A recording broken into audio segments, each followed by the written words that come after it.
SG Consultancy Services. Study MBBS in Russia, Philippines, Uzbekistan. సాధారణంగా మనం ఏ health issue వచ్చినా మానసికంగా కానీ శారీరకంగా కానీ ఒక డైటిస్ట్ని కలవడం అయితే ఏంటి, ఒక సైకాలజిస్ట్ని కలవడం అయితే ఏంటి, ఒక న్యూట్రిస్ట్ దగ్గరికి వెళ్ళడం అయితే ఏంటి, ఇలా రకరకాల డాక్టర్స్ దగ్గరికి మనం వెళ్తూ ఉంటాము, సమస్యకు తగ్గట్టుగా చూస్ చేసుకుంటుంటాం. కానీ న్యూట్రిషనిస్టు, సైకాలజిస్టు ఇద్దరి కాంబినేషన్ ఇదైతే మనం రేర్గానే చూస్తుంటాం. ఆ రేర్ కాంబినేషన్ పర్సన్ ఎవరైతే ఉన్నారో ఇప్పుడు దానికి సంబంధించిన మేడం నాతో పాటు ఉన్నారు. ఆ మేడం ఎవరంటే న్యూట్రిషనిస్ట్ శ్రీదేవి గారు. ఇప్పుడు మేడంతో మాట్లాడి మనం మంచి మంచి విషయాల గురించి తెలుసుకుందాం. నమస్తే మ్యామ్. ఎలా ఉన్నారు అని అడగకూడదు కూడా, చాలా చక్కగా యాక్టివ్గా మంచిగా కనిపిస్తున్నారు. Thank you. అయినా అడుగుతాను మ్యామ్, ఎలా ఉన్నారు? I'm fine, thank you. Ma'am, కొంచెం ఎల్డిఎల్ ఫ్యాట్ పెరిగింది అనగానే చాలా టెన్షన్ పడిపోతుంటారు. వెంటనే డాక్టర్ని కలవాలి, అమ్మో నాకు ఏమైపోతుందో అని చెప్పి హడావిడి చేస్తుంటారు.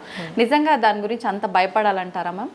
యా, ముందు మనం ఎల్డిఎల్ ఫ్యాట్ గురించి మాట్లాడుకునే దానికంటే ముందు అసలు కొలెస్ట్రాల్ అంటే ఏంటి? ఆ కొలెస్ట్రాల్ పేరు చెప్పగానే చాలామంది భయపడిపోతుంటారు. అదేదో చాలా క్లిష్టమైన లేకపోతే వెరీ బ్యాడ్ మెటీరియల్ అన్నట్టుగా బిహేవ్ చేస్తూ ఉంటారు, అవగాహన లోపం మూలాన. కొలెస్ట్రాల్ అనేది ఇట్స్ వ్యాక్సీ సబ్స్టెన్స్, ఒక రకమైన కొవ్వు పదార్థం. ఈ కొలెస్ట్రాల్ అనేది మనకి చాలా ఇంపార్టెంట్ అయిన సబ్స్టెన్స్ అన్నమాట. ఎందుకంటే శరీరంలో ఉత్పన్నమయ్యేటటువంటి విటమిన్స్ కానీ, అలాగే మనకి కొన్ని రకాలైన హార్మోన్స్ కానీ, కణాల చుట్టూ ఉండేటటువంటి సెల్ మెంబ్రెయిన్స్ కానీ, వీటన్నిటి ఉత్పత్తిలో కొలెస్ట్రాల్ది ప్రముఖమైన పాత్ర. అండ్ ఈ కొలెస్ట్రాల్ అవసరంలో 80% కొలెస్ట్రాల్ శరీరం తనకి తాను తయారు చేసుకుంటుంది. 20% మాత్రమే మనకి ఆహారం ద్వారా వస్తుంది. కానీ కొన్ని రాంగ్ ఫుడ్స్ తీసుకున్నప్పుడు ఆ శాతం పెరిగే అవకాశం ఉంటుంది. ఈ కొలెస్ట్రాల్ ఏంటంటే శరీరంలోని అన్ని భాగాలకి ట్రాన్స్పోర్ట్ అవ్వడం చాలా ఇంపార్టెంట్. అలా ట్రాన్స్పోర్ట్ అవ్వడానికి, since it is not water soluble, నీళ్ళల్లో కరగదు కాబట్టి బ్లడ్లో వెళ్ళాల్సిన అవసరం ఏర్పడుతుంది. అయితే ఈ బ్లడ్లో ట్రాన్స్ఫర్ చేయడానికి కూడా దానికి ఒక రకమైన ప్రోటీన్ అవసరం. ఆ ప్రోటీన్ని వెహికల్గా తీసుకుని బ్లడ్లో ట్రాన్స్పోర్ట్ అవుతుంది. దాన్ని లైపోప్రోటీన్స్ అంటారు. లైపోప్రోటీన్స్ 2 రకాలుగా ఉంటాయి. ఎల్డిఎల్ ప్రోటీన్ ఒకటి, హెచ్డిఎల్ ప్రోటీన్ ఒకటి. ఎల్డిఎల్ అంటే low density lipoprotein, HDL is high density lipoprotein. మరి ఈ ఎల్డిఎల్ని ఎందుకు మనం బ్యాడ్ కొలెస్ట్రాల్ అనుకుంటాము, ఎందుకు దాని పేరు చెప్పి అది కొద్దిగా ఇంక్రీజ్ అయినప్పుడు ఎందుకు భయపడతాం? కారణం చాలా సింపుల్ అమ్మ. లైపోప్రోటీన్ ఏదైతే ఎల్డిఎల్ లో డెన్సిటీ లైపోప్రోటీన్ ఉంటుందో, దీని గుణం ఏంటి అంటే కొన్నిసార్లు ఎక్కువగా రక్తంలో దాని మోతాదు ఎక్కువగా ఉన్నప్పుడు కొన్ని పదార్థాలతో కలిసి అది గుండెలో ఉన్నటువంటి రక్తనాళాల్లో plaque formation or plaque formation అవుతుంది. అంటే చిన్న స్కేల్స్ లాగా తయారైపోయి అక్కడ పేరుకుపోతుంది అనమాట. అక్కడ పేరుకోవడం మూలాన అథెరోస్క్లిరోసిస్ అని, కరోనరీ ఆర్టరీ డిజీజ్ అని, స్ట్రోక్ అని, ఇలాంటివన్నీ వచ్చేదానికి అవకాశం ఉంటుంది. కాబట్టి ఎల్డిఎల్ అనేది బ్యాడ్ కొలెస్ట్రాల్.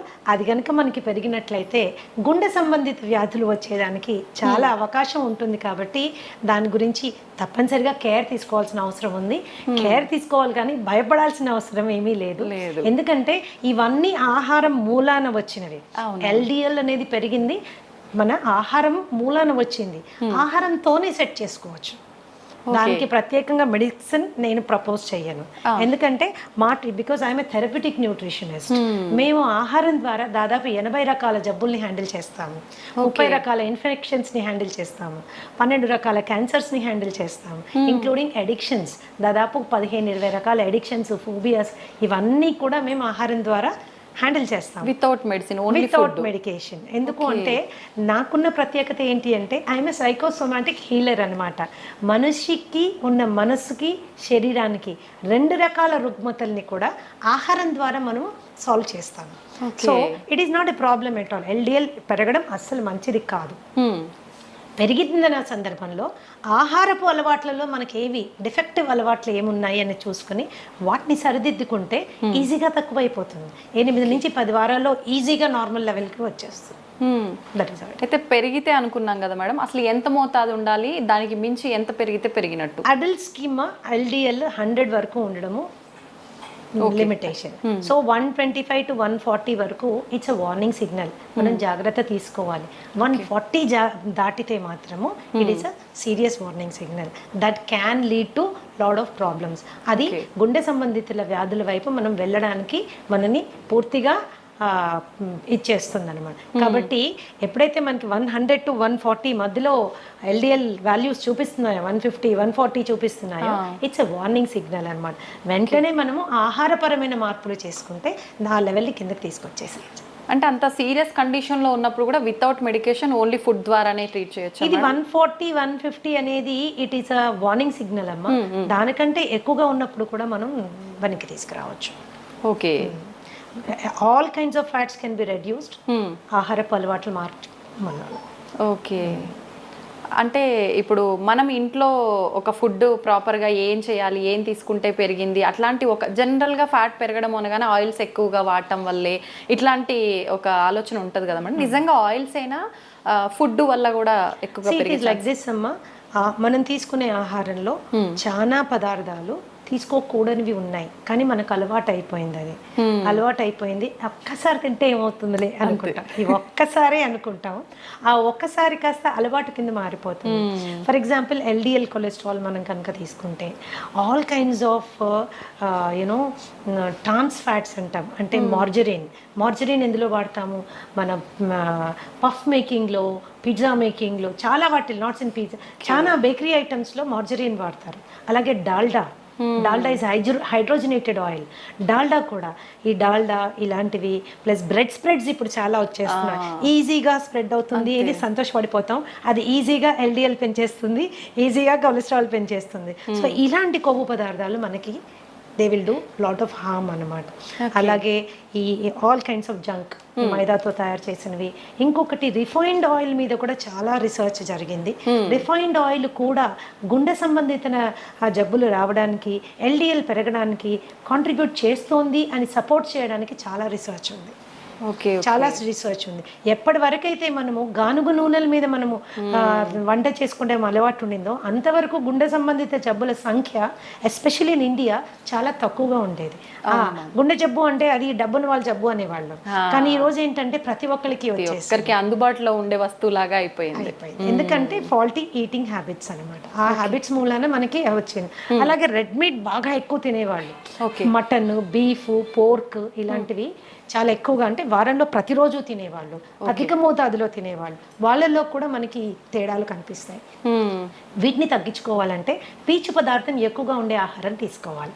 అంటే fresh fruits, vegetables, nuts, seeds ఇలాంటివి తీసుకుంటే ఏమవుతుందంటే ఎల్డిఎల్ లెవెల్స్ తగ్గుతుంది. మామూలుగా రోజు తీసుకునేటటువంటి రీఫైన్డ్ ఆయిల్ని మార్చి గానుగు నూనెలు మనం తీసుకున్నప్పుడు కూడా ఎల్డిఎల్ లెవెల్స్ ఈజీగా కంట్రోల్లోకి వచ్చేస్తాయి. ఓకే, అంటే డైలీ రొటీన్ అనేది మనం ఒకటి ఫాలో అవ్వాలంటారు మేడం, అంతే కదా? కొలెస్ట్రాల్ డైలీ రొటీన్ అంటే నేనేం చెప్తానంటే డైలీ రొటీన్ కంటే కూడా డైలీ తీసుకునే ఆహార పదార్థాలని మనం ప్రాపర్ గా సెలెక్ట్ చేసుకోవడం చాలా ఇంపార్టెంట్. శరీర అవసరాలని దృష్టిలో పెట్టుకొని సెలెక్ట్ చేసుకోవడం చాలా ఇంపార్టెంట్. అంతేగాని టంగ్కి ఎక్కువ ఇంపార్టెన్స్ ఇచ్చి, టేస్ట్కి ఎక్కువ ఇంపార్టెన్స్ ఇచ్చి మనం తీసుకున్నప్పుడు ఏమవుతుంది అంటే అది డెఫినెట్ గా it is going to harm us. అలా అని ఎంతసేపు గడ్డి గాదం ఆకులు అలుములు తిని బతికేసేయాలా, ఇంతేనా లైఫ్ అనుకోక్కర్లేదు. టేస్టీగా ఫుడ్ చేసుకుంటూ ఇంట్లో చేసుకుంటూ తినచ్చు. ఎప్పుడైనా ఒకసారి నెలకో 2 నెలలకో మీరు ఒకసారి ఏదైనా తిన్నప్పుడు శరీరం అడ్జస్ట్ చేసుకుంటుంది. It is very smart.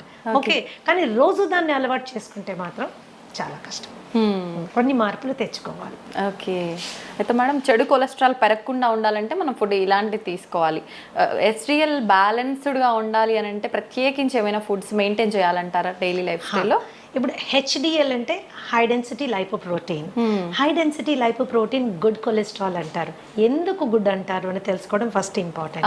ఎందుకంటే ఈ కొలెస్ట్రాల్ యొక్క ప్రాముఖ్యత చాలా ఎక్కువగా ఉంది. అది శరీరంలో మొత్తం అన్ని భాగాలకి వెళ్ళడానికి, రక్తం ద్వారా వెళ్ళడానికి ఈ లైపోప్రోటీన్ మనకి పనికొస్తుంది. అయితే అక్కడక్కడ అవసరానికి మించి కొలెస్ట్రాల్ డిపాజిట్ అయినప్పుడు ఈ HDL యొక్క ప్రత్యేకత ఏంటి అంటే శరీరంలో అన్ని భాగాల్లో ఎక్స్ట్రాగా డిపాజిట్ అయిన కొలెస్ట్రాల్ అంతా తీసుకొని వచ్చి లివర్కి తీసుకెళ్ళిపోతుంది. ఎప్పుడైతే లివర్కి తీసుకెళ్తుందో అక్కడ అది డిఫ్యూజ్ చేసి పడేస్తుంది, క్లియర్ చేసి పడేస్తుంది. సో అది గుండెకి వెళ్ళి అక్కడ మళ్ళీ వేరే సబ్స్టెన్స్ తో కంబైన్ అయ్యి అక్కడ ప్లాక్ ఫామ్ అవ్వడానికి అవకాశం లేదు. కాబట్టి గుండె భద్రత కోసం ఈ పర్టికులర్ లైపోప్రోటీన్ చాలా బాగా పనిచేస్తుంది, క్లీన్ చేసేస్తుంది అనమాట. గుండె వరకు కొలెస్ట్రాల్ ని వెళ్ళనివ్వదు అనమాట. అందుకని it is called good cholesterol. Good cholesterol. So మనం రోజు తీసుకునే ఆహారాల్లో మనకి చక్కటి కొలెస్ట్రాల్ ఇచ్చే ఆహారాలు చాలా ఉన్నాయి. సో వాటిని మనం ఇంక్లూడ్ చేసుకోవడం.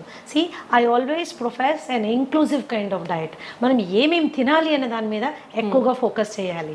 ఏమేమి తినకూడదు అనేది అది సెకండరీ అన్నమాట. ఏవేవి ఇంపార్టెంట్. అలానే హెల్త్ ఈజ్ నాట్ డిస్టేస్ట్ఫుల్ అమ్మా, హెల్త్ ఈజ్ టేస్టీ. మనం చేసుకునే పద్ధతిని బట్టి ఆధారపడి ఉంటుంది. హెచ్డిఎల్ మనం హెచ్డిఎల్ కొలెస్ట్రాల్ మనకు పెరగాలి అంటే there is the humble avocado. Avocado is one of the best sources for HDL cholesterol. Okay, అలాగే నీకు నట్స్ ఉన్నాయి, సీడ్స్ ఉన్నాయి, వాల్నట్స్ ఉన్నాయి, ఇవన్నీ కూడా మనకి చాలా. అలాగే ఆవు నెయ్యి బ్రహ్మాండంగా హెచ్డిఎల్ పెరుగుతుంది. అది కూడా నాటావు నెయ్యి. నాటావు నెయ్యి బ్రహ్మాండమైనటువంటి గుణాలు కలిగి ఉంటుంది. ధృతం అంటారు దాన్ని. మాకు ఒక్కొక్కసారి ఒక సత్సంగంలో ఉన్నప్పుడు గురువుగారు చెప్పారు, పాతకాలంలో ధృతం అంటే ఏంటి అంటే చనిపోయిన వాళ్ళలో కూడా ప్రాణ ప్రతిష్ఠ చేయగలిగినటువంటి అద్భుతమైన గుణం కలిగింది అని అర్థమట. మరి అది నిజమో కాదో నాకు తెలియదు, కానీ ఆయన చెప్పిన విషయం నాకు చాలా నచ్చింది. ఇంకో మాట కూడా ఏం చెప్పారంటే ఆస్తులు అమ్ముకైనా ధృతం కొనుక్కొని దాంతో తినాలన్నారు. అంటే నెయ్యికున్నటువంటి ప్రాముఖ్యత అది. కొద్ది కాలం ఏంటంటే నెయ్యి తింటే లావైపోతారు, నెయ్యి తింటే కొలెస్ట్రాల్ వస్తుంది. ఇది చాలా తప్పమ్మా. ఎస్పెషల్గా మనం ఇంట్లో ఆవు పాలు కొనుక్కొని చేసుకునే నెయ్యి అతి శ్రేష్టం. రీసెంట్గా ఒక రీసెర్చ్ నేను I would like to share with you. చపాతీలు పూరీలు మనని డయాబెటీస్ వైపు నొట్టి పడేస్తున్నాయి అన్నది అందరికీ తెలుసు. ఈవెన్ పుల్కా కావచ్చు, చపాతి, గోధుమ పిండి. అయితే అదే గోధుమ పిండి చేసిన రొట్టె మీద నెయ్యి రాసుకుని తింటే మాత్రము కొద్దిగా దాని గ్లూకోజ్ లెవెల్స్ తక్కువగా వస్తున్నాయి అన్నది లేటెస్ట్ రీసెర్చ్. అంటే నెయ్యికున్న ప్రాముఖ్యత అలాంటిది అనమాట. మనం ఇంట్లో తయారు చేసుకునే వెన్నపూస, మజ్జిగ జల్లికి వచ్చే వెన్నపూస, లేకపోతే మనం ఇంట్లో తయారు చేసుకునే నెయ్యి, ఇవన్నీ చాలా they are very good fats అనమాట. హెచ్డిఎల్ లెవెల్ పెరగడానికి చాలా చాలా బాగా పనిచేస్తాయి. సో ఇట్లా మనము కొద్దిగా అవగాహన పెంచుకుంటే అంత లైఫ్లో పెద్దగా కాంప్రమైజ్ అవ్వాల్సింది ఏమీ లేదు. అంత కాంప్రమైజ్ అవ్వాల్సింది ఏమీ లేదు. చిన్న చేంజెస్ మాత్రమే, చాయిసెస్లో చిన్న చేంజ్ చేసుకోవాలి. ఏది మనకి కావాలి, ఏది మనకి వద్దు, ఈ చిన్న చేంజెస్ చేసుకుంటే కొలెస్ట్రాల్ ఇబ్బందే కాదు అసలు. ఎంత సింపుల్ గా చెప్పేస్తున్నారు మా అందరికి. అది ఒక పెద్ద భూతద్దంలో పెట్టి చూస్తున్నట్టు. అండ్ యాక్చువల్గా ఏంటంటే ఇంకొక రీసెర్చ్ ఏం చెప్తుందంటే కొద్ది మందిలో ఇన్ సమ్ పీపుల్ ఏమవుతుందంటే కొలెస్ట్రాల్ కి సంబంధించిన మందులు వాడినప్పుడు అది ఏమవుతుందంటే it is leading to increase in blood glucose levels, diabetes పెరిగేదానికి అవకాశం ఉంది అని కొన్ని రీసెర్చ్ చెప్తున్నాయి. కాబట్టి మెడిసిన్ వాడడం కంటే ముందు ఆహారపు అలవాట్లని జాగ్రత్తగా గమనించి ఒక క్వాలిఫైడ్ థెరప్యూటిక్ న్యూట్రిషనిస్ట్ దగ్గరికి వెళ్ళి ప్రాపర్గా డయాగ్నోస్టిక్ టెస్ట్లు చేసుకుని ఏది ఎక్కువ ఉంది, ఏది తక్కువ ఉంది, ఏది ఎలా తగ్గించుకోవాలి అని అవగాహన పెంచుకుని జస్ట్ 8 నుంచి 10 వారాల్లో మీ లిపిడ్ ప్రొఫైల్ని మీరు క్లీన్ చేసేసుకోవచ్చు. ఒక్కటే సలహా ఏంటి అంటే కేవలం ఏదో యూట్యూబ్లో వీడియో చూసో లేకపోతే ఫేస్బుక్లో పోస్ట్ చూసో స్వంత వైద్యం చేసుకుంటే మాత్రము it is going to be little difficult. ఏదైనా సైంటిఫిక్ గా హ్యాండిల్ చేయాలి. మ్యామ్, నెయ్యి విషయానికి వస్తే మీరు ఇందాక నెయ్యి గురించి చెప్పారు కాబట్టి చాలా మంది నెయ్యి ఫుడ్ తో కాకుండా డైరెక్ట్ స్పూన్ తో తింటూ ఉంటారు. అట్లా తీసుకోవడం మంచిదే అంటే తాగుతూ ఉంటారు. ఎందుకంటే ఆవు నెయ్యిలో ఉండేటటువంటి గుణం ఏంటి ఉందంటే ఇట్ ఈస్ అది డైజెస్ట్ అయ్యాక మనకి బ్యూట్రిక్ యాసిడ్ ఫామ్ అవుతుంది. అందరికీ తెలుసుకోవాల్సిన విషయం ఏంటంటే మన మొత్తం మాయల పకీరు ప్రాణం చిలకలో ఉన్నట్టు మనిషి యొక్క ఆరోగ్య రహస్యం అంటే మానసిక ఆరోగ్యం కానీ శారీరక ఆరోగ్యం కానీ మన పొట్టలో పేగుల్లో ఉందన్నమాట. ఈ పేగుల్ని గట్ అంటారు. ఈ గట్లో 4300 రకాలైనటువంటి సూక్ష్మ క్రిములు ఉన్నాయి. దీంట్లో మంచివి ఉన్నాయి, చెడ్డవి ఉన్నాయి. మంచివి ఎప్పుడు కూడా అధిక సంఖ్యలో ఉండడం మన ఆరోగ్యానికి చిహ్నం అన్నమాట. మంచివి పెంచడానికి అవసరమైనటువంటి తైలం నెయ్యి. సో నెయ్యి మీరు కూరల్లో వేసుకొని చేసుకోవచ్చు, అన్నంలో మొదటి ముద్దలో వేసుకొని తినచ్చు, గోరువెచ్చని నీళ్ళల్లో కలుపుకొని తాగొచ్చు, ఏదన్నా చేయొచ్చు. ఈ అన్ని రూపాల్లో మీరు తీసుకునే నెయ్యి మీ గట్ హెల్త్కి చాలా ఉపయోగపడుతుంది. ఆ నెయ్యి మరి ఎలాంటి నెయ్యి తీసుకోవాలి, that is an important question. Okay, ఆ నాటావు నెయ్యి అతి శ్రేష్టం, దాన్నే A2 ఘీ అంటారు. ఓకే, సో మనం ఇంట్లో చేసుకుని చాలామంది A2 పాలు కొనుక్కుంటున్నారు, ఆవు పాలు కొనుక్కుంటున్నారు. మీరు తోడు పెట్టి మీరు తీసి మిగడ్లోంచి చేసే వెన్న నెయ్యి యూ కెన్ యూజ్ ఇట్. అది చాలా శ్రేష్టం అనమాట. ఓకే మ్యామ్, కొలెస్ట్రాల్ విషయానికి వస్తే లివర్కి కొలెస్ట్రాల్ వచ్చింది అని చెప్పి చాలామంది టెన్షన్ పడుతూ ఉంటారు కదా, దానికి ఎటువంటి ఆహార పదార్థాలు తీసుకుంటే? లివర్కి కొలెస్ట్రాల్ కాదమ్మా, it is actually called fatty liver. Fatty liver. Fatty liver రెండు రకాలుగా ఉంటుంది, alcoholic fatty liver and non alcoholic fatty liver. Okay, ఇప్పుడు నాలాంటి దాని దగ్గరికి ఎవరైనా ఫ్యాటీ లివర్ ఆల్కహాలిక్ వచ్చారనుకోండి, actually as a therapist I'm happy. ఎందుకంటే కొట్టి ఆల్కహాల్ బంద్ చేపిచ్చేస్తే ఫ్యాటీ లివర్ చాలా వరకు కంట్రోల్లో వచ్చేస్తుంది అనమాట.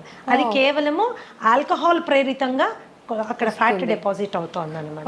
But non alcoholic fatty liver disease is very dangerous. ఇది రాముడు బుద్ధిమంతుడు అంటాడు కదా, స్మోక్ చేయడు, బయటకు వెళ్ళి ఏమి తినడు, ఇష్టం వచ్చినట్టు బిహేవ్ చేయడు, అలాంటి వాళ్ళకి వచ్చేటటువంటి ఫ్యాటీ లివర్ కండిషన్ ని non alcoholic fatty liver condition అంటారు. దానికి మనము చాలా ఆహారపరమైన జాగ్రత్తలు తీసుకోవాలి. మరి ముఖ్యంగా కార్బోహైడ్రేట్ విపరీతంగా తినడం తగ్గించేసుకోవాలి. అలాగే ట్రాన్స్ ఫ్యాట్స్ మనం తీసుకోవడం తగ్గించుకోవాలి. అలాగే ఎల్డిఎల్ లెవెల్ కంట్రోల్లో ఉండేటట్టుగా మనం చూసుకోవాలి. ఈ ఫ్యాటీ లివర్ వచ్చిన వాళ్ళలో చాలా మందికి fatty liver is some times considered as a predisposing character for diabetes. అంటే షుగర్ రావడానికి ముందు చాలా మందికి ఫ్యాటీ లివర్ వచ్చేస్తుంది. దాన్ని చాలా తేలికగా తీసుకుంటారు. ఏం లేదండి, కాస్త ఎక్సర్సైజ్ చేయండి, కాస్త ఇలా ఉండండి, కాస్త అలా ఉండండి అని. That is not the way. You have to take it serious. ఎందుకంటే ఈ ఫ్యాటీ లివర్ స్టేజ్ 1 నుంచి స్టేజ్ 2, స్టేజ్ 2 నుంచి స్టేజ్ 3, అక్కడి నుంచి ఫైబ్రోసిస్, సిరోసిస్, క్యాన్సర్ వరకు వెళ్ళే అవకాశం ఉంటుంది. కాబట్టి దాన్ని ఈజీ తీసుకోవడానికి వీల్లేదు. So basic foods for example కీరా జ్యూస్ బ్రహ్మాండంగా పనిచేస్తుంది ఫ్యాట్లో లివర్ తీసేయడానికి. నిమ్మరసము, ఓకే, ద హంబుల్ నిమ్మరసం, కాస్టే లేదు దాన్ని. So health is actually very economic, inexpensive అనమాట. చిన్న అవగాహన మనం తెలుసుకుంటే we will able to do it అన్నమాట. అండ్ ఫ్యాటీ లివర్ ఉంది అని మనకి ఎప్పుడు డౌట్ వస్తుందంటే, కొద్దిగా కుడివైపు బొజ్జ అంటే చేతులు కాళ్ళు సన్నగానే ఉన్నాయి, పొట్ట మాత్రమే ముందుకు వస్తుంది. ఎస్పెషల్లీ కుడివైపు మనం చెయ్యి వేసుకుని అంటే కొద్దిగా గట్టిగా కూడా తగులుతుంది అంటే వెంటనే వెళ్ళి ఒకసారి ఫ్యాటీ లివర్ చెక్ చేసుకోవడం చాలా చాలా ఇంపార్టెంట్. డయాబెటీస్ వచ్చింది అనుకుంటే కూడా వచ్చిన డయాబెటీస్ డిటెక్ట్ అయిన తర్వాత కంపల్సరీ ఫ్యాటీ లివర్ వెళ్ళి చెక్ చేసుకోవడం చాలా ఇంపార్టెంట్. ఏ స్టేజ్లో ఉంది, దట్ ఈస్ ఇంపార్టెంట్. దాన్ని కూడా తగ్గించుకుంటూ వెళ్ళాలి మనం, దట్ ఈస్ ఇంపార్టెంట్. ఇది కూడా మోతాదు ఏమైనా ఉంటుందా మ్యామ్, పర్సంటేజ్ ఫ్యాటీ లివర్? అట్లా కాదంటే మీరు అల్ట్రాసౌండ్ అబ్డామెన్ కి వెళ్ళినప్పుడు వాళ్ళు చెక్ చేసి మీకు గ్రేడ్ చెప్పేస్తారు. ఓకే, ఆ రిపోర్ట్ బట్టి మనకి స్టేజ్ 1లో ఉన్నారా, స్టేజ్ 2లో ఉన్నారా, స్టేజ్ 3లో ఉన్నారా తెలిసిపోతుంది. Okay okay ma'am, dairy products విషయానికి వస్తే ఏవి తీసుకోవాలి, ఏవి తీసుకోకూడదు? నిజంగా కొంతమంది చెప్తుంటారు డైరీ ప్రొడక్ట్స్ స్కిప్ చేయడమే మంచిది, ఇప్పుడు అన్నిట్లో హార్మోన్కి సంబంధించిన ఇంజెక్షన్లు ఇలాంటివన్నీ వస్తున్నాయి కాబట్టి అని. నిజంగా ఏవి తీసుకుంటే బాగుంటుంది మ్యామ్? నేను గతంలో కూడా చాలాసార్లు చెప్పానమ్మా. చాలా మంది వాదనకి కూడా దిగుతారు. మన తాతలు, తండ్రులు, ముత్తాతలు అందరూ పాలు తాగారు, ఇప్పుడు మీరెందుకు చెప్తున్నారు పాలు తాగకూడదని? పాలు డెఫినెట్ గా ఇట్స్ ఏ హోల్సమ్ ఫుడ్. మరి పిల్లలకి ప్రోటీన్ ఎలా వస్తుంది, పిల్లలకి మనకి కాల్షియం ఎలా వస్తుంది, ఇవి రెండు మనకు కావాలంటే పాలు తాగాలి కదా. మన చిన్నప్పటి నుంచి తాగాం కదా, ఇప్పుడు మీరు కొత్తగా ఇలాంటి వింత విషయాలు చెప్తున్నారేంటి అని. సో తప్పులు మీరు చెప్పింది కూడా కరెక్టే. ఎప్పుడో మన తాతల తండ్రులంతా పాలు తాగారు, కానీ అప్పుడు ఆవులు వేరు, అప్పుడు పాలు వేరు. ఇప్పుడు ఆవులు వేరు, ఇప్పుడు పాలు వేరు. ఓకే, సో ఇప్పుడు చాలా సందర్భాల్లో మనం ప్యాకెట్ పాలు తెచ్చుకుంటే అవి అసలు పాలో కాదో మనకు తెలియదు. పాలల్లో నీళ్లు కలిపారనుకోండి, that is a healthy thing. అంటే ఓన్లీ నీళ్లు ఉన్నాయని సంతోషపడచ్చు మనం, కానీ నీళ్లు కాకుండా ఇంకెన్నెన్నో కలిపేస్తే అవి విషమై మనని ఎన్నో విధాలుగా మనని ఇబ్బంది పెడుతున్నాయి. మిల్క్ మీరు తీసుకున్నట్లయితే దాని ప్రోటీన్ కంటెంట్ కానీ, దాని కాల్షియం కంటెంట్ కానీ, నాన్ మిల్క్ సోర్సెస్ చాలా ఉన్నాయి. మీ మునగాకు తీసుకోండి, ఓకే, ఫర్ ఎగ్జాంపుల్ టేక్ మునగాకు. నువ్వులు తీసుకోండి, దానిలో ఉన్న కాల్షియం కానీ, దానిలో ఉన్న ప్రోటీన్ కానీ. మునగాకు పచ్చిదానికంటే కూడా ఎండు పౌడర్ ఏదైతే ఉంటుందో, మునగాకు పౌడర్ ఏదైతే ఉంటుందో బ్రహ్మాండంగా కాల్షియం లెవెల్స్ అనమాట. ఓకే, ఎన్నో రెట్లు పాల కంటే ఎక్కువగా ఉంటుందని. ఒక స్పూన్ రోజు తీసుకుంటే సరిపోతుంది. ఎలా తీసుకోవచ్చు మేడం? కాంబినేషన్ మజ్జిగలో కలిపి తీసుకోవచ్చు, నీళ్ళలో కలిపి తీసుకోవచ్చు. దాన్ని పొడి కింద తయారు చేసుకుని కాస్త వెల్లుల్లిపాయలు, జీలకర్ర, ఎండుమిరపకాయలు వేసి దాన్ని పొడి కింద చేసుకొని అంత నెయ్యి వేసుకొని మొదట ముద్ద గట్టిగా కలుపుకొని తినచ్చు. టేస్టీ ఉంటుంది, హెల్త్కి హెల్త్ వస్తుంది. ఓకే. అయితే ఈ మిల్క్ ఇప్పుడు ఏం చేస్తుంది, మిల్క్లో ఒక ప్రోటీన్ ఉంటుంది కేసిన్ అని. ఈ కేసిన్ చాలా మందికి ఎలర్జిక్ కండిషన్స్ ప్రొడ్యూస్ చేస్తుంది. చాలా మందికి కడుపులో అది డైజెస్ట్ అవ్వక గ్యాస్ కానీ లేకపోతే ఇండైజెషన్ కానీ అలాగే బెల్చింగ్ అండ్ బ్లోటింగ్ అంటారు, పొట్ట ఉబ్బినట్టు అవ్వడం కానీ ట్రైన్ పుల్ రావడం కానీ ఇవన్నీ జరుగుతాయి. ఎందుకు కేసిన్ వాళ్ళకి డైజెస్ట్ అవ్వదు కాబట్టి, కేసిన్ డైజెస్ట్ అవ్వదు కాబట్టి. సో అలాంటి సందర్భాల్లో పాల అవసరం ఏంటి అసలు? అవును, ఒక స్టేజ్ దాటింది టాడ్లర్ అంటాం, అంటే కాలు మీద నడవడానికి అలవాటు పడిన బిడ్డకి పాలు సంపూర్ణ ఆహారం కాదు. ఓకే ఓకే, అది అసంపూర్ణమైనటువంటి ఆహారం. పాలు ఎడిక్టివ్ ఇన్ నేచర్. మీరు బాగా తాగుతుంటే అది తాగాలనిపిస్తుంది, తాగకపోతే ఏదో వెలితిగా కూడా అనిపిస్తుంది. దానికంటే ఆరోగ్యకరమైన ఫుడ్ మనకు ఉన్నప్పుడు, దానికంటే మనకి బలవర్ధకమైన ఆహారం మనకి అవైలబుల్గా ఉన్నప్పుడు మనం దానికి ఆప్ట్ చేసుకోవచ్చు కదా. ఈ రోజు ఆవుల్లో పాలు పెరగడం కోసము విపరీతంగా ఇంజెక్షన్స్ వేస్తున్నారు, విపరీతంగా యాంటీబయాటిక్ యూజ్ జరుగుతూ ఉంది. Grass fed cow and grain fried cow అని 2 రకాల కౌస్ మనం చూసుకుంటే, పచ్చిగడ్డి తిని ఆ పచ్చిగడ్డి పెంచడానికి కూడా ఏమాత్రం ఎరువులు వాడకుండా, పెస్టిసైడ్స్ వాడకుండా ఆర్గానిక్గా పెంచిన పాలు ఉంటాయి కదా, అవి అతి శ్రేష్టం. కానీ అరుదుగా లభిస్తున్నాయి, చాలా అరుదుగా, పచ్చిగడ్డే దొరకడం లేదు. గ్రెయిన్ ఫెడ్ మీరు తీసుకున్నారనుకోండి, వాటికి గ్రెయిన్స్ పెడతారు, ఎన్నెన్నో రకాలైన గ్రెయిన్స్ పెడతారు. ఎస్పెషల్లీ ఈ మధ్య కాలంలో అయితే కార్న్ పెట్టేస్తున్నారు, స్వీట్ కార్న్ పెడుతున్నారు. సో ఇవి ఏంటి అంటే పాల క్వాంటిటీ పెంచడానికి. చాలా మంది ఆ ఆవులకి పెట్టే దీంట్లో నూనెలు కలుపుతారు, ఎందుకంటే పాలల్లో వాళ్ళకి ఆయిల్ శాతము, ఫ్యాట్ శాతం ఎక్కువ రావాలని. మరి ఇలాంటి పాలు మనం తాగినప్పుడు అది మనకి it is going to harm us. అయితే ఇంట్లో మనం ఒక పాల ప్యాకెట్ తెప్పించుకున్నప్పుడు అది ఆవు పాల, గేదె పాల, ఆవులో గ్రాస్ తినిన ఆవా లేకపోతే గ్రెయిన్ తినిన ఆవా, యాంటీబయాటిక్ వేసుకుందా వేసుకోలేదా మనకి ఎలా తెలుస్తుంది? ఇవన్నీ కలిపారో లేదో మనకి ఎలా తెలుస్తుంది? తెలియదు. పైగా పాలు ఎప్పుడైతే ప్యాకెట్లో వస్తాయో, ప్లాస్టిక్ ప్యాకెట్లో వస్తాయో, ఆ ప్లాస్టిక్ కూడా మనకి ప్రమాదం. ఇంకోటి, కొంతమందికి ఏంటంటే ఎస్పెషల్లీ ఉద్యోగస్తులు 4-5 ప్యాకెట్లు కొనుక్కుని డీప్ ఫ్రీజర్లో పెడతారు, అవి గడ్డగట్టిపోతాయి. వాటిని మీరు ఎప్పుడైతే డీప్ ఫ్రీజ్ చేస్తారో, థాయింగ్ ప్రాసెస్ జరిగేటప్పుడు ప్లాస్టిక్ కూడా మెల్ట్ అయ్యి అందులోకి వస్తుంది. ఒకప్పుడు మేము చిన్నపిల్లలుగా ఉండేటప్పుడు గ్లాస్ బాటిల్లో వచ్చేది, that was safest milk. Seal అయ్యి గ్లాస్ బాల్ వచ్చేది, బాటిల్స్ తీసుకోగానే మేము చిన్నపిల్లలప్పుడు నాకు బాగా గుర్తుంది, ఆ మూత తీసి పైన ఉన్న వెన్నంతా వేలుతో తీసుకుని తినేవాళ్ళం. ఇప్పుడు అలాంటి కండిషనే లేదు. సో పాలుని వాడకం ఎంత తగ్గిస్తే అంత మంచిది. అయితే పెరుగు దగ్గరికి వచ్చినా, మజ్జిగ దగ్గరికి వచ్చినా ఏ రెస్ట్రిక్షన్ లేదు. It is better than milk అన్నమాట. మీరు పెరుగుగా తిన్నా పర్వాలేదు, మజ్జిగగా తిన్నా పర్వాలేదు. కొద్దిగా పుల్లబడిన మజ్జిగ ఇంకా బెటర్. పుల్లబడిన మజ్జిగ చాలా బెటర్. అందుకనే మిల్క్ని అవాయిడ్ చేయడం బెటర్. ఎందుకంటే మనకు వచ్చే ప్యాకెట్ గురించి మనం ఆలోచిస్తాం, కానీ అందులో వచ్చిన పాలు మనకి దాకా రావడానికి ఎన్ని పద్ధతులు అవలంబించారో మనకు అవగాహన లేదు. Today it is a very common thing to give oxytocin injection for cows. Oxytocin injection దేనికి ఇస్తారు వింటే మీరు బిత్తరపోతారు. పాల పొదుగులోంచి పాలు పిండేటప్పుడు ఈజీగా పాలు బయటికి రావడం కోసము ఆ ఇంజెక్షన్ ఇస్తారు. మనకు కూడా ఆక్సిటాసిన్ ఇంజెక్షన్స్ ఇస్తుంటారు. మన ఎప్పుడు యూస్ చేస్తారో తెలుసా మీకు? డెలివరీలో బిడ్డ ఈజీగా బయటికి రావడానికి కోసం యూస్ చేసేటటువంటి ఇంజెక్షన్ ఆక్సిటాసిన్ అన్నమాట. కండరాలు లూజ్ అయ్యి బిడ్డ ఈజీగా బయటికి రావడానికి. యానిమల్స్ కి కూడా ఆక్సిటాసిన్ ఇంజెక్షన్ దానికోసమే ఇస్తారనమాట. బట్ దేనికి వాడుతున్నాం ఈరోజు? ఈజీగా, అంటే అది పిండడానికి కూడా మనకు ఓపిక లేదనమాట. దాని బిడ్డను తాగనివ్వడం లేదు మనము, దాని బిడ్డ నోటికాడ పాలు మనం గుంజుకుంటున్నాం. అది కూడా ఈజీగా రావడం కోసం కెమికల్ ఇంజెక్షన్స్ ఇస్తున్నాం. మరి ఇలాంటి పాలు తాగడం అవసరమా? అక్కర్లేదనే చెప్పాలి ma'am. So it's dairy and ఆవు మీద జరుగుతున్నటువంటి ఘోరాల గురించి అది డిఫరెంట్ స్టోరీ. దాని గురించి మాట్లాడుకుంటే పాలు చూస్తే కూడా భయపడిపోతా ఉన్నాడు, అమ్మో బాబోయ్ ఇంత కష్టమైన పాలు మనకు అవసరమైంది అని. That is as simple as that. పాల కంటే బలబద్ధమైన ఆహారం చాలా చాలా ఉంది. You can go towards it. అవి తీసుకోవచ్చు. ఆల్టర్నేట్ మిల్క్స్ కూడా ఉన్నాయి. మీ బాదం మిల్క్, తర్వాత ఈ కోకోనట్ మిల్క్, దాని తర్వాత యూ హ్యావ్ కాజు మిల్క్, రాగి మిల్క్, జొన్న పాలు, మిల్లెట్ పాలు, ఇలా మనకు చాలా ఉన్నాయి విచ్ ఆర్ మోర్ న్యూట్రిషియస్. పాలు దేనికి తాగెత్తున్నామో ఆ న్యూట్రిషన్ ఇవ్వగలిగినవి, ఇంకా ఎక్కువ శాతంలో ఇవ్వగలిగిన పాలు మనకు చాలా ఉన్నాయి. ఓకే. ఇంకా కొంతమంది అడుగుతూ ఉంటారు నన్ను, మేడం పాల ప్యాకెట్లో పాలు తీసుకోమంటారా, లేకపోతే టెట్రా ప్యాక్ తీసుకుంటే ఏమైనా ప్రాబ్లం వస్తుందా? టెట్రాప్యాక్. టెట్రాప్యాక్ మీద చాలా హెవీ రీసెర్చ్ జరిగిందమ్మా. టెట్రాప్యాక్లో పాలు రీసెర్చ్ చేసినప్పుడు, ఫ్రెష్ మిల్క్ చేసినప్పుడు డెఫినెట్గా టెట్రాప్యాక్లో ఉన్న పాలలో పోషక విలువలు తక్కువ ఉంటాయి అనేది నిర్వివాదాస్పదం. You don't have to discuss about it. It is clear.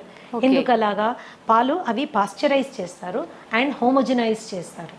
Homogenised and pasteurised milk ఎప్పుడైతే హీట్ చేసి కూల్ చేస్తారో దాంట్లో పోషక విలువలు తక్కువ అయిపోతాయి.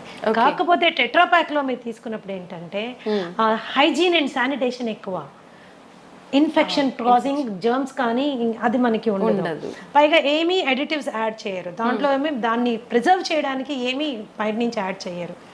సో పోషక విలువలు ఫ్రెష్ మిల్క్ కంటే కొంచెం తక్కువైనా అది సేఫ్ మిల్క్ కాబట్టి టెట్రాప్యాక్ లో మిల్క్ వాడుతూ ఉంటారు. That is how it is. ఇప్పుడు ఫ్రెష్ గా తీసుకున్న పాలు వి డోంట్ నో దాంట్లో ఏమేమి ఉన్నాయో, అందులో ఎన్ని పెస్టిసైడ్ రెసిడ్యూస్ వస్తాయో తెలియదు, ఎన్ని మాన్యూర్ రెసిడ్యూస్ వస్తాయో తెలియదు, బ్యాక్టీరియల్ ఇన్ఫెస్టేషన్ కానీ వైరల్ ఏదైనా మైక్రో ఆర్గానిజం ఉందేమో మనకి తెలియదు. ఓకే, రెండు తెల్లగానే ఉంటాయి అంతే. మనం పాల రూపంలో తీసుకునే వాళ్ళకైతే ఆల్టర్నేట్ ఆప్షన్స్ చాలా ఉన్నాయి మీరు చెప్పారు. కొంతమంది తెల్లారితే కానీ టీ లేనిది వాళ్ళకి తెల్లారదనే వాళ్ళు చాలా మంది ఉంటారు. అలాంటి వాళ్ళ పరిస్థితి ఏంటి మ్యామ్? టీ కాఫీ అనేవి దేనికి తాగుతాం? నా పద్ధతి ఏంటంటే దేనికైనా ఏ పద్ధతికైనా ఎందుకు అని ముందు తెలుసుకుంటే అది మనకు అవసరమా లేదు అని నిర్ణయం తీసుకోవచ్చు. రైట్. ఓకే, మన డైలీ లైఫ్లో మనకున్న స్ట్రెస్ మూలాన చాలా మందికి హెడేక్స్ రావడము, ఆ స్ట్రెస్ మూలాన మైగ్రేన్స్ రావడము, డల్ గా ఫీల్ అవ్వడము ఇవి అవుతాయి. టీ అండ్ కాఫీలో ఏముంటుంది? కెఫీన్ ఉంటుంది. ఈ కెఫీన్ ఏం చేస్తుంది? నర్వస్ సిస్టమ్ ని టెంపరీగా ఉత్తేజపరుస్తుంది. ఓకే, టెంపరీగా ఉత్తేజపరుస్తుంది. ఎప్పుడో ఒక రోజు ఒక గుక్క తాగినంత మూలాన మనకి పెద్ద వదిలేదు. అది అలవాటు చేసుకుంటే it is addictive in nature. It is addictive in nature అన్నమాట. సో టీ మంచిదా కాఫీ మంచిదా అని కూడా కొంతమంది అడుగుతుంటారు. దీంట్లో నేనేమంటానంటే మీరు పాలు షుగర్ లేకుండా ఏది తాగినా మంచిదే. Okay, black tea black coffee ఏది తాగినా మంచిదే. ఇంకా మీరు బ్లాక్ టీని చాలా లైట్ గా చేసుకొని దాంట్లో కొద్దిగా నిమ్మరసం యాడ్ చేసుకొని కొన్ని నానబెట్టిన సబ్జా గింజలు వేసుకొని దాంట్లో కొద్దిగా ఒక 2 or 3 leaves ఆఫ్ మింట్ అంటే మన పుదీనా కట్ చేసి వేసుకొని తాగండి, అద్భుతంగా ఎంజాయ్ చేస్తారు. And maybe 1 or 2 times tea తాగడమే ఇంపార్టెంట్ అనుకుంటే బ్రహ్మాండమైన ఆరోగ్యం ఇచ్చే అద్భుతమైనటువంటి పోషక విలువలు ఉండేవి బొచ్చడని టీస్ ఉన్నాయి. For example green tea is the best tea. Okay, green tea అంటే డిప్ టీ కాదండి. గ్రీన్ టీ ఆకులు తెచ్చుకోవాలి, ఒక చిన్న ఇన్ఫ్యూజర్ కొనుక్కోండి. అంటే ఒక కప్పులో ఇంకో కప్పు ఉంటుంది, దానికి చిన్న హోల్స్ ఉంటాయి. దాంట్లో మనం గ్రీన్ టీ లీవ్స్ ఒక స్పూన్ వేసుకుని హాట్ వాటర్ వేసుకుంటే ఇన్ఫ్యూజ్ అయ్యి the best thing will come on. Green tea is anti inflammatory and it is anti cancerous. మన మెటబాలిజంకి చాలా బాగా పనిచేస్తుంది. It is good for everything. కానీ ప్రతిదీ తీయగా ఉండాలంటే కష్టం. ప్రతిదీ తీయగా ఉండాలంటే మనకి కష్టం. సరే, తీయగా ఉండాలి అనుకుంటే మీరు దాంట్లో న్యాచురల్ రా హనీ వేసుకోవచ్చు. బట్ అది ఇంకొక స్కామ్. మనకి ఏది హనీయో ఏది బెల్లం మడ్డో ఏది చక్కెరపాకమో మనకి తెలుసుకోలేము, అంత టైం కూడా లేదు. That is how it is. Organic గా చేసినటువంటి బెల్లం పౌడర్ కొంతమంది వాడుకుంటారు, పర్వాలేదు, అది కూడా పర్వాలేదు. As long as remaining conditions అన్ని నార్మల్ గా ఉన్నప్పుడు మనకి ఇవన్నీ పెద్దగా కాంట్రిబ్యూట్ అవ్వాలి. రిమైనింగ్ కండిషన్స్ నార్మల్ పెట్టుకోవడం చాలా ఇంపార్టెంట్. ఎన్నో రకాల టీ ఉందమ్మా. ఫర్ ఎగ్జాంపుల్ హైబిస్కస్ టీ అని ఉంటుంది, మందార పువ్వులు ఆకులు రెక్కలతో చేసింది. జాస్మిన్ టీ ఉంది. There are so many teas. మేమైతే మా ట్రీట్మెంట్ ప్రొసీజర్స్లో దాదాపుగా నేను 25 రకాల టీలు వాడతాను. ఓకే, ఇవి మంచి ఆరోగ్యం వైపు నా క్లయింట్స్ అందరినీ తీసుకెళ్ళడానికి చాలా ఉపయోగపడుతుంది. మచ్చా టీ అని ఉంటుంది. ఫైబ్రాయిడ్స్ ఉన్నవాళ్ళు, యూటరైన్ ప్రాబ్లమ్స్ ఉన్నవాళ్ళు, మెన్స్ట్రల్ సైకిల్ రెగ్యులర్గా లేని వాళ్ళు ఇలాంటి టీ తీసుకోవచ్చు. సాంఫ్ టీ అని ఇస్తాము.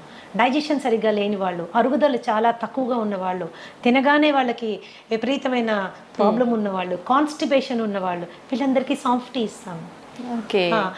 లైక్ ఆస్తమా, బ్రీదింగ్ ప్రాబ్లమ్స్ ఉన్నాయి అండ్ డైజెషన్ ఇష్యూస్ ఉన్నాయి, ఇలాంటి వాళ్ళకి జింజర్ టీ ఇస్తాము. అలాగే ఆకుల టీ తీసుకున్నారంటే అది పెద్ద టాపిక్ అన్న. దాదాపుగా 100 రకాల టీస్ గురించి మనం మాట్లాడుకోవచ్చు. అవి మనకి ఎంత చీపు, ఎంత హెల్త్ ఇస్తాయి అన్న దాని మీద క్లియర్గా డిస్కస్ చేసుకోవచ్చు అనమాట. So general coffee and tea కంటే కూడా మీరు ఇలాంటి కైండ్ ఆఫ్ వాటిని అలవాటు చేసుకుంటే అదేదో వెచ్చగా తాగాలి అనే ఒక కోరిక తీరుతుంది, హెల్త్ కూడా ఎఫెక్ట్ అవ్వదు. 1-2 సార్లు టీ తాగితే ప్రాణ నష్టం ఏమీ లేదమ్మా, అదే పనిగా తాగితేనే. ఓకే, మీరు కాఫీ తాగాలి అనుకుంటే black coffee is a better option than with tea. And లేదు పాలు కావాలి, పాలు లేకుండా నేను చేయలేను ఫిక్స్ అయ్యారనుకోండి, ఓట్ మిల్క్తో తాగండి, కోకోనట్ మిల్క్తో తాగండి, ఆల్మండ్ మిల్క్తో తాగండి. ఆప్షన్స్ ఉన్నాయి, తెలుసుకోవడము చేసుకోవడమే అంతే. ఓకే, ఖచ్చితంగా మనం ముందు వీడియోలో టీస్ గురించి కూడా టాపిక్ చేసుకుందాం మ్యామ్. ఓకే మ్యామ్, మీరు అన్ని రకాల హెల్త్ ఇష్యూస్కి 80 దగ్గర చెప్పారు. హెల్త్ ఇష్యూస్కి ఓన్లీ ఫుడ్ తోటే ట్రీట్ చేస్తుంటాము అని చెప్పి. డయాబెటీస్కి కూడా అలానేనా మేడం? డయాబెటీస్ వచ్చిన వాళ్ళు ఖచ్చితంగా లైఫ్ లాంగ్ మెడిసిన్ వాడాల్సిందే అని అంటుంటారు కదా, దానికి కూడా ఫుడ్ ద్వారా తగ్గించవచ్చు అంటారా? యాక్చువల్గా మనం చాలా అందరు చూసే వ్యూవర్స్ కూడా గమనించాల్సింది ఏంటంటే, డయాబెటీస్ రావడానికి 2 ప్రధానమైన కారణాలు. ఒకటి ఫాల్టీ ఈటింగ్ హ్యాబిట్స్, సరైన ఆహారపు అలవాట్లు లేకపోవడం. ఓకే. 2 మనసులోను కలిగేటటువంటి భావాలని భావోద్వేగాలని మన శరీరం పైన ఇన్ఫ్లుయెన్స్ పెట్టేంతగా పెంచి పోషించుకోవడం, కంట్రోల్ చేసుకోవడానికి సరైన అవగాహన పెంచుకోకపోవడం.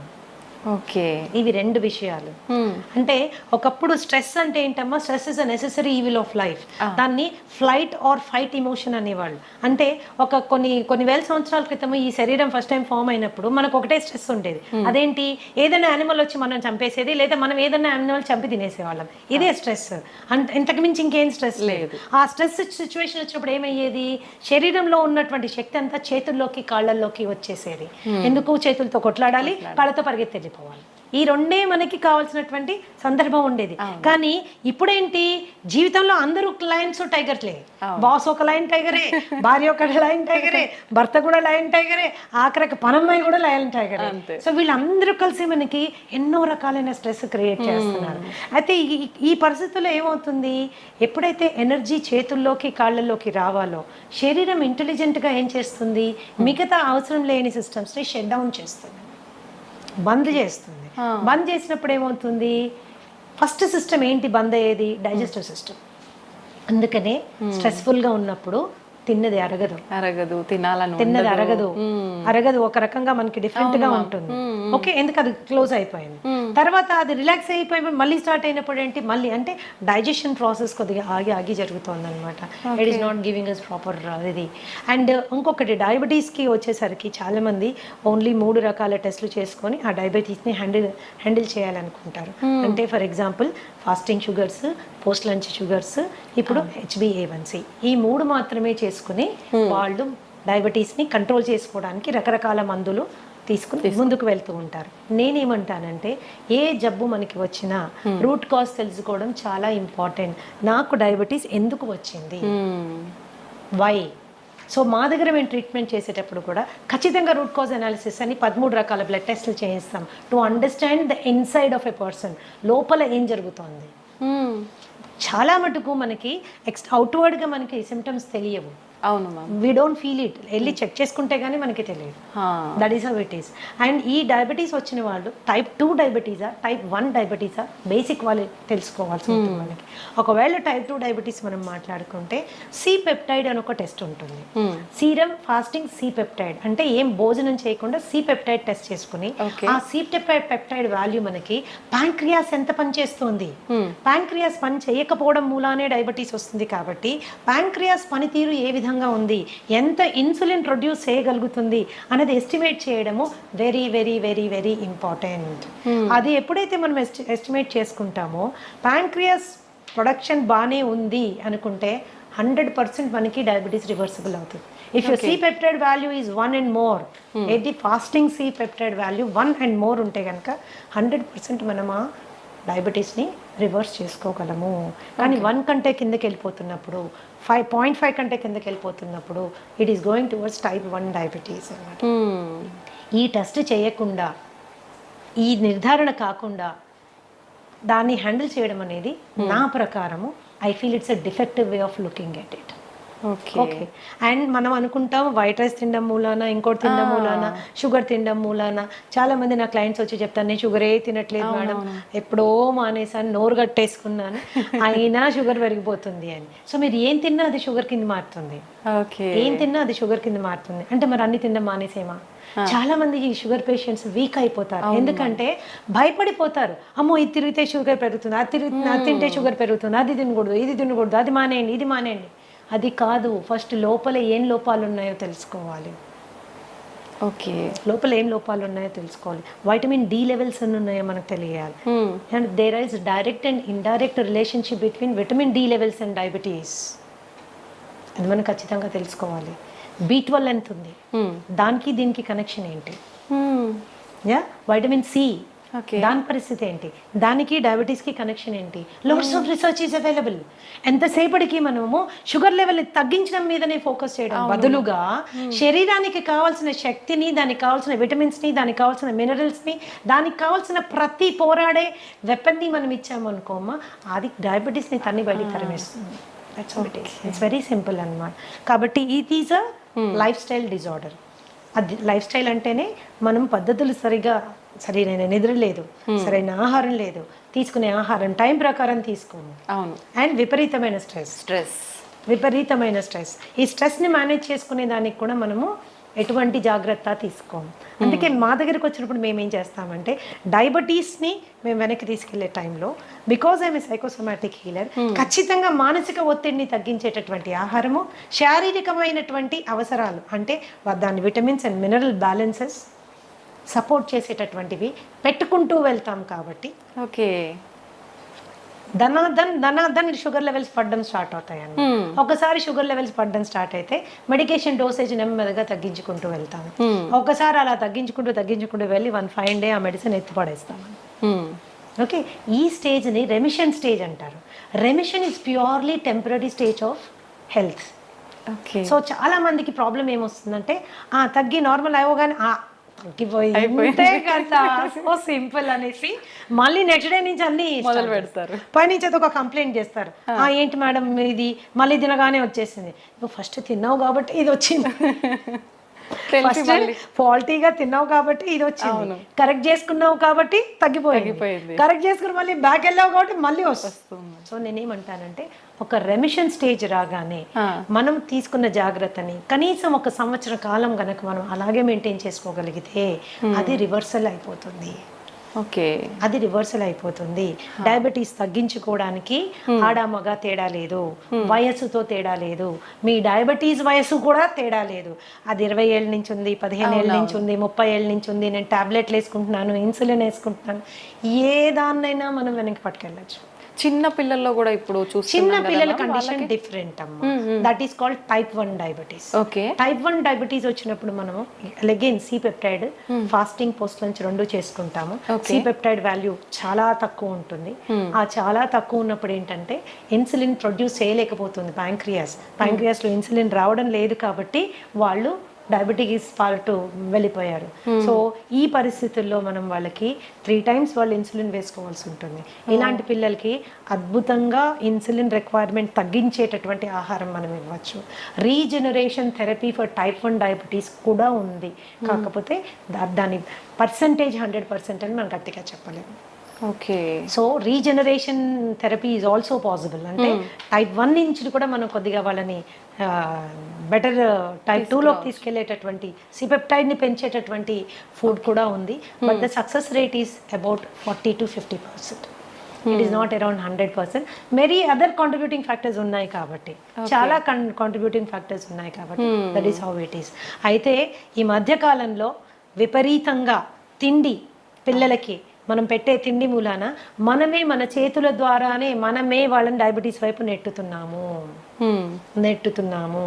నాకు తెలిసిన ఒక బాబుకి కేవలం వాడు రోజు అడిగాడని, రోజు ఇవ్వమని గొడవ చేశాడని వాళ్ళ తాతగారు డైలీ ఒక కూల్ డ్రింక్ తాగించడం మూలాన, అలా 2 నెలలు తాగించడం మూలాన ప్యాంక్రియాస్ ఫెయిల్ అయిపోయింది. టైప్ 1 డయాబెటిక్ అయిపోయాడు. బిడ్డ ఓన్లీ 15 ఏళ్ళు. రాబోయే 60-70 ఏళ్ళు వాడు ఇన్సులిన్ వేసుకుంటానే మేనేజ్ చేయాలి. సో మన ప్రేమని రాంగ్ ఫుడ్స్ రూపంలో చూపించకూడదు. ఎప్పుడో నెలలో ఒకరోజు తాగాడు ఏం జరగదు, కానీ రోజు తాగితే వాడి రక్తనాళాలు తెరిచి విషం పోసినట్టే లెక్క. Junk food is like that. And రీసెంట్గా మా దగ్గర వచ్చిన ఒక బాబు, హీస్ 21 years old, అండ్ ఇంట్లో ఎవరికి డయాబెటీస్ లేదు, ఇంట్లో నుంచే బాక్స్ తీసుకెళ్తాడు, తల్లిదండ్రులు అన్నీ చేసి జాగ్రత్త చూసుకుంటాడు, అయినా రావడమే 500 షుగర్ వచ్చేసింది. ఏంటి అని ఎంత అడిగినా చెప్పలేదు, లేదు నేను ఏమి తిన్ను అని. తర్వాత ప్రత్యేకంగా పిలిచి అడిగితే రోజు ఒక షవర్మా తింటాడు. షవర్మా తినడం వల్ల షుగర్ ఫెయిల్ అయింది, డైజెస్టివ్ సిస్టమ్ ఫెయిల్ అయిపోయింది. మయోనీస్ లోపల ఉంటుంది, దాంట్లో పిచ్చి రిఫైన్డ్ ఆయిల్ వాడతారు, అందులో రోడ్ సైడ్ వాడే రిఫైన్డ్ ఆయిల్, అది ఎక్కడి నుంచి తెచ్చి వాడతారో, ఎన్నిసార్లు వాడిన నూనెతో చేస్తారో మనకి తెలియదు. అండ్ ఆ షవర్మా అండ్ ఇంకొకటి ఫ్రాంకీ చెప్పాడు నాకు, 2 చెప్పాడు. ఫ్రాంకీ మైదా రొట్టెలో మళ్ళీ కాల్చిన మాంసం అన్ని పెడతారు దాంట్లో. సో టేస్ట్ చాలా బాగుంటుంది, నేను కాదన్నాను, కానీ దాన్ని రోజు తినడం మూలాన దట్ ఈస్ అ కేస్. ఈ రోజు మేము ఎంతో స్ట్రగుల్ అవుతున్నాం. ఆ కేసుని టైప్ 1 అయిపోయాడు, ప్యాంక్రియాస్ ఫెయిల్ అయిపోయింది. That is how it is. So ఈ చిన్నవి ఫ్యాన్సీస్ మనం వాటిని సాటిస్ఫై చేయడము ఇంపార్టెంట్ అని ఎప్పుడు అనుకోకూడదు. ఫుడ్ విషయంలో ఇట్స్ రియల్లీ వెరీ ఇంపార్టెంట్. బయట మరి ఎందుకు బ్యాన్ చేయ, వన్ ఆఫ్ ద స్టూడెంట్, ఒక చిన్న బాబు, ఎందుకు బ్యాన్ చేయరు కూల్ డ్రింక్ అని నన్ను అడిగాడు అనమాట. ఈ కూల్ డ్రింక్ మూల నాకు డయాబెటీస్ వచ్చింది కదా, దీన్ని ఎందుకు గవర్నమెంట్ బ్యాన్ చేయరు అంటే అది మన ఏరియా ఆఫ్ వర్క్ కాదు.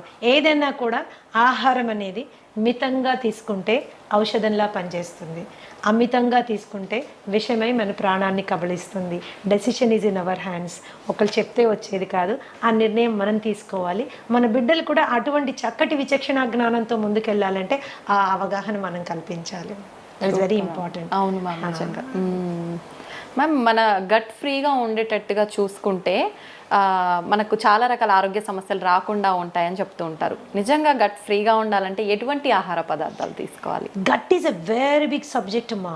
I will tell you, it's a very big subject. గట్లో మనకు ఉండేటటువంటి 4300 రకాలైన సూక్ష్మ క్రిములు ఎప్పుడు కూడా మంచివి చెడ్డవి ఒక బ్యాలెన్స్లో ఉండాలి. ఆ బ్యాలెన్స్ అవుట్ అయితే గట్ డిస్బయోసిస్ అంటారు. ఓకే, అండ్ ఈ గట్కి బ్రెయిన్కి ఉన్న యాక్సెస్ డిస్టర్బ్ అవుతుంది. Brain is the coordinator for the entire body and gut controls the brain. Brain మన శరీరాన్ని ఆపరేషన్స్ని కంట్రోల్ చేస్తే మన గట్ మన బ్రెయిన్ని కంట్రోల్ చేస్తుంది.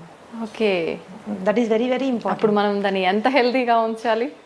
సో మనం తినే ఆహారము చెడు బ్యాక్టీరియాని చంపే విధంగా ఉండాలి, మంచి క్రిముల్ని పెంచే విధంగా ఉండాలి. సో దాని ఆహారం యొక్క ప్రధాన లక్షణం ఏంటంటే మంచి బ్యాక్టీరియాని పెంచుతూ చెడు బ్యాక్టీరియాని చంపుతూ ఉన్నటువంటి ఆహారం తీసుకుంటే సహజంగా అది చాలా తేలికగా అరిగిపోతుంది, తిన్నది కంప్లీట్గా డైజెస్ట్ అవుతుంది, అండ్ టైంకి రెపరెప ఆకలేస్తుంది, పడుకుంటే నిద్ర వస్తుంది, పొద్దున్నుంచి రాత్రి ఒక చక్కటి మూడ్లో ఉంటాము, మంచి ఎనర్జీతో ఉంటాము. This is because our gut is happy. So all the మనం తీసుకునే ఫుడ్స్ ఏవేవైతే చెడు బ్యాక్టీరియల్ గ్రోత్కి ప్రమోట్ చేస్తాయో అవి చాలా హ్యావక్ క్రియేట్ చేస్తాయి మన పొట్టలో. సో బ్లోటింగ్, బెల్చింగ్, ఇండైజెషన్, తర్వాత కాన్స్టిపేషన్ మూలాన పైల్స్, హెమరాయిడ్స్, లేకపోతే వెరీ హార్డ్ స్టూల్ రావడము, ఇవన్నీ ఏం చేస్తాయంటే మనకి డైజెషన్ అంటే తినాలంటే భయపడే వాళ్ళు చాలా మంది ఉంటారు. పైగా హెల్త్ కరెక్ట్ అంటే హైజీన్ కరెక్ట్గా ఫాలో కాకపోతే హెచ్ పైలోరీ లాంటి బ్యాక్టీరియల్ ఇన్ఫెక్షన్స్ వస్తే జీవితాంతం మనం ఆ మందులు వేసుకుంటూ ఉంటారు. మేమైతే డయట్ ద్వారా హెచ్ పైలోరీ కానీ, ఐబిఎస్ కానీ, ఐబిడి కానీ చాలా సమర్థవంతంగా హ్యాండిల్ చేసే బ్రహ్మాండమైన ఫుడ్స్ ఉన్నాయమ్మా. అది ఎవరు బయట కొనుక్కోక్కర్లేదు, మీ ఫుడ్ మీరు ఇంట్లో చక్కగా చేసుకోవచ్చు, శుభ్రంగా తినచ్చు, సంతోషంగా ఉండొచ్చు. This is how it is. కేవలం మందుల ద్వారా ఎంత సక్సెస్ మీరు వస్తుందో దానికి డబుల్ సక్సెస్ ఆహారం ద్వారా వస్తుందమ్మా, దాని డబుల్ సక్సెస్ ఆహారం ద్వారా వస్తుంది. సో గట్ని ఇప్పుడు కూడా ఆరోగ్యంగా ఉంచుకోవాలి. చక్కటి పీచు పదార్థాలు ఉండేటటువంటి వెజిటబుల్స్ అండ్ ఫ్రూట్స్ మనం తీసుకోవాలి. చాలా మందికి ఏంటి అంటే వెజిటేరియన్స్ అయిపోండి, మీట్ మానేయండి అని చెప్తారు. చికెన్ మటన్ తినబాకండి, పొట్టంతా గడబడైపోతుంది, వేస్ట్ అని. నేనేం చెప్తానంటే ఆహారపు అలవాట్లు మనసుకి బాగా నచ్చిన ఫుడ్ని టక్కన మానేస్తే ఆత్మారాముడు బాధపడతాడు. ఎక్కడో ఫీల్ అవుతాం మనం, ఏంటి లైఫ్, ఏమి తినలేము, నాకు నచ్చిన చికెన్ తినలేకపోతున్నాను, నాకు నచ్చింది అది తినలేకపోతున్నాను, ఏంటి ఇట్లా, ఎందుకు అసలు లైఫ్, బేసిక్ ఫుడ్స్ అవి. అప్పుడు ఏంటంటే they are upset about it. When they are upset nothing can be set. When you are upset nothing can be set అని, అంతా డిస్టర్బ్డ్ గానే ఉంటుంది. సో చికెన్ మటన్ లాంటివి తినేటప్పుడు కూడా దాని కాంబినేషన్స్ మంచి ఫైబర్ ఫుడ్ తో కాంబినేషన్ చేసుకుని మీరు తిన్నప్పుడు ఎటువంటి ఇబ్బంది రాదు, ఈజీగా డైజెస్ట్ అవుతుందని. So easy digestion is very important. Easy digestion అంటే ఓన్లీ పెరుగన్నం కాదండి, you can eat everything in life. So మంచి వెజిటబుల్స్, ఎగ్స్, పెరుగు, తర్వాత you can have all these things అనమాట. అండ్ పీచు పదార్థం అనగానే అన్నీ ఏవో పిల్లలకి గ్రీన్ ఆకులు చూడగానే చిరాకు వస్తుంది, ఇప్పుడు ఈ గడ్డి తినాలా అని. సో అలా కాదు. So you can go for everything, all kinds of కాంబినేషన్స్లో మనం వెళ్ళొచ్చు. అలాగే మనకి రాజ్మా ఆర్ మన కాబులీ చనా, బొబ్బర్లు, ఇలాంటివన్నీ మనకి చాలా మంచి ప్రోటీన్ ప్లస్ మంచి ఫైబర్తో వస్తుంది. అది తిన్నప్పుడు ఏంటంటే మనకి గట్ సెట్ అవుతుంది. దెర్ ఈస్ ఏ వే అండి, 8 to 12 weeksలో సెట్ చేసేస్తాం గట్ విత్ ఫుడ్ ఓన్లీ. అది ఎంత సీరియస్ ఇష్యూ అయినా. కాబట్టి నేనేం చెప్తున్నానంటే చక్కటి ఆహారాన్ని ఎన్నుకోండి, హోమ్ మేడ్ ఫుడ్కి 90% ఇంపార్టెన్స్ ఇవ్వండి. పార్టీలు ఇంట్లో హోస్ట్ చేయండి. మనం కావాల్సిన డ్రింక్స్ కానీ ఏదైనా కూల్ డ్రింక్స్ అట్లాంటివి కూడా ఇంట్లో చాలా చేసుకోవచ్చు. డెజర్ట్స్ అంటారా, బ్రహ్మాండమైన స్వీట్లు హెల్దీగా చేసుకోవచ్చు. ఓకే, బ్రహ్మాండంగా. జీవితంలో ఏది వదులుకోవాల్సిన అవసరం లేదు, ఎంజాయ్మెంట్ ఇన్ రైట్ వే చేసుకుంటే నీ గట్ని gut is the starting point for all diseases. దాదాపుగా 200 రకాలైనటువంటి జబ్బులు ఇక్కడి నుంచి స్టార్ట్ అవుతాయి. సో దీన్ని జాగ్రత్త పెట్టుకోవడం మనకి చాలా ఇంపార్టెంట్. ఏం ఫుడ్స్ ఉన్నాయి, ఎలా తినాలి, that is how it is.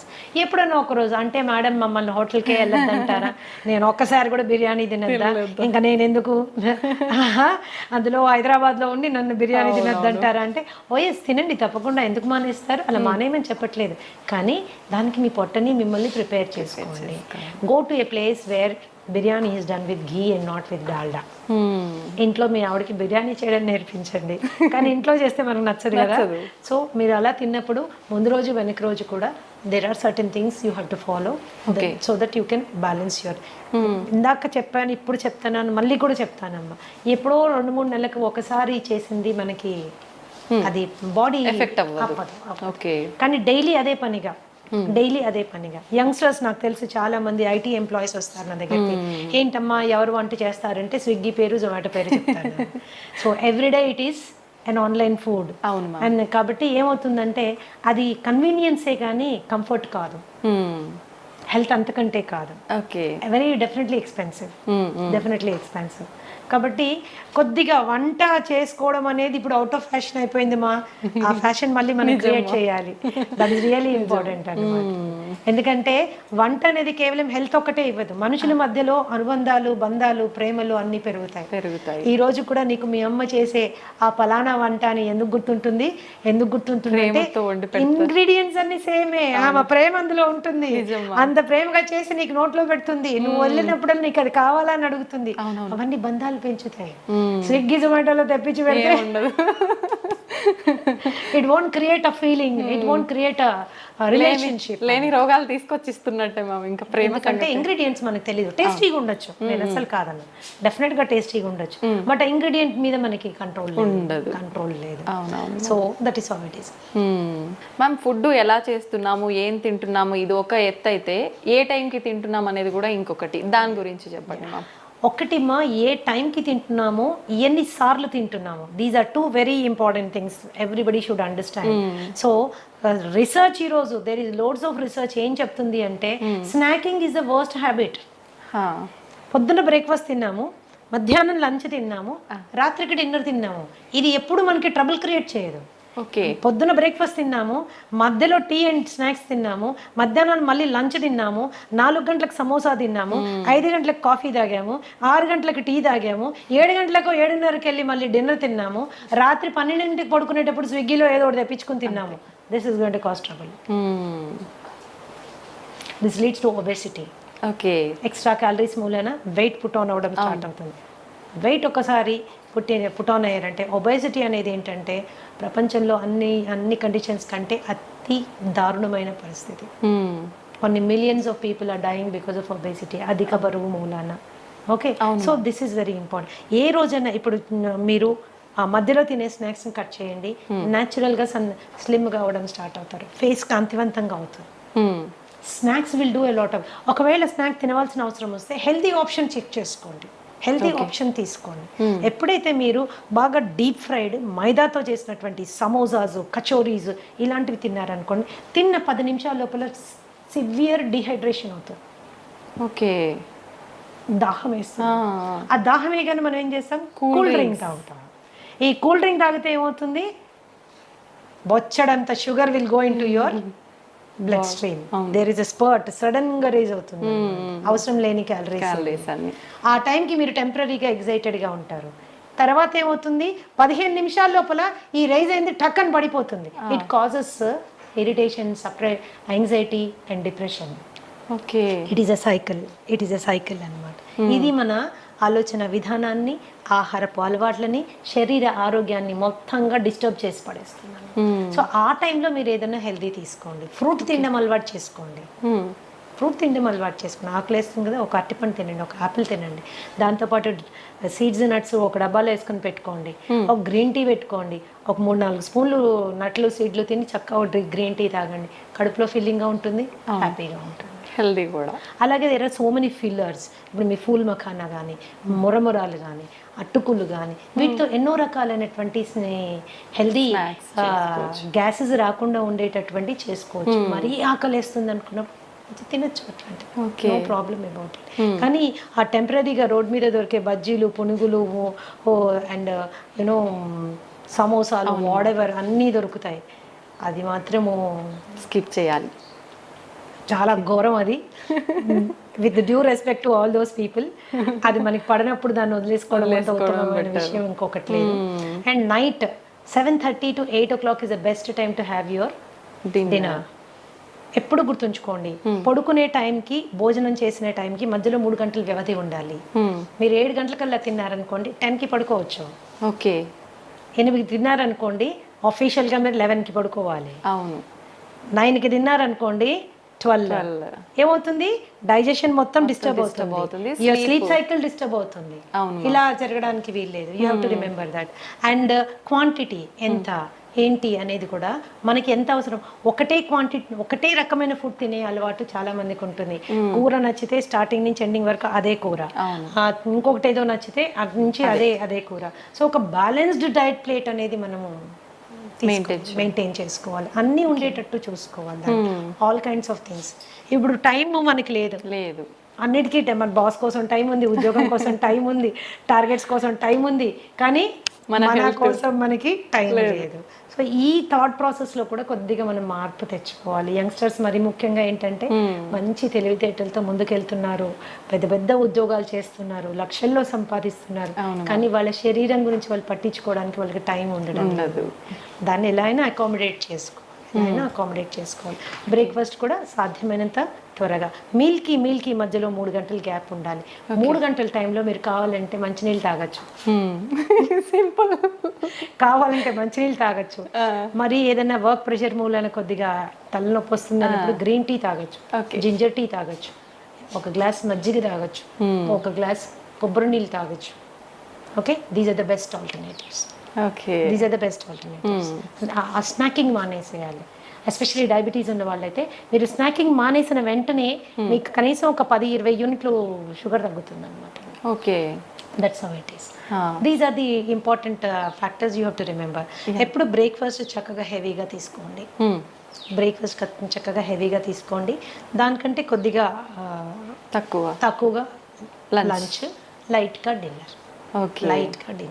So that you don't store all that on to yourself. And తినగానే పడుకోవడము, తినగానే అరగంటలోనే నడిచేస్తుంటారు, అలా చేయకండి ప్లీజ్. 1.5 hour గ్యాప్ వచ్చాక కానీ మీరు నడవడానికి వీల్లేదు. That is how it is. So ఇవి బేసిక్ మీల్ పీరియడ్స్ మీరు అండ్ మీకు నచ్చిన విధంగా మీరు తీసుకోవచ్చు. ఒక జనరల్ హెల్త్ ఫార్ములా చెప్తాను, ఒక general health formula which is good for everybody. So మనము ఇండియన్స్ ఏంటంటే especially south Indians starch oriented అంటే కార్బ్ ఓరియంటెడ్ డయట్లో మనం ఉంటాము. ఇప్పుడు మనకు అంతా రిఫైన్డ్ అండ్ పాలిష్డ్ ఫుడ్ కాబట్టి అది చాలా వరకు not doing lot of harm కాబట్టి ఒక చిన్న రేషియోలో మనం ఆహారం తయారు చేసుకోవచ్చు. ఏంటది? 20% food carbohydrate.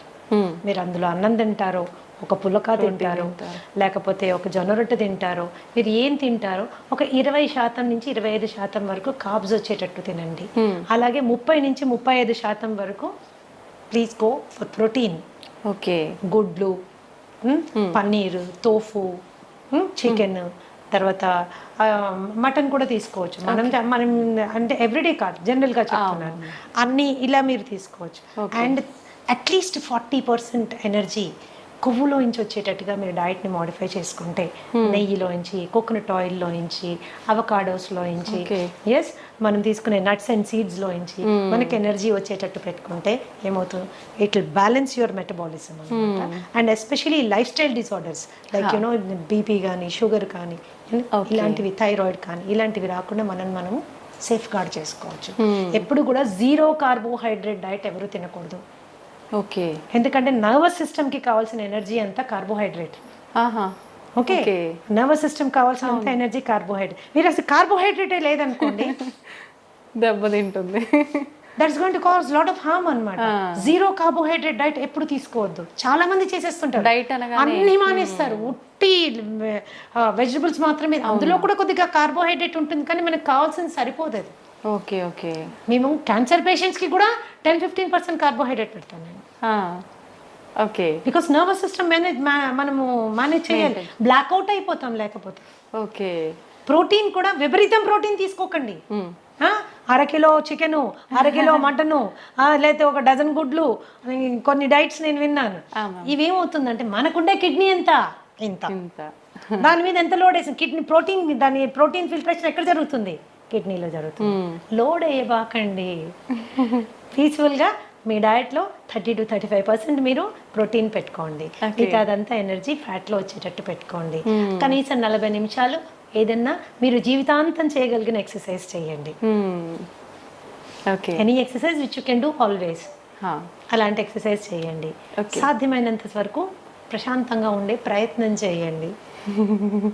That's how it is. It is a simple formula for health అన్నమాట. ఓకే,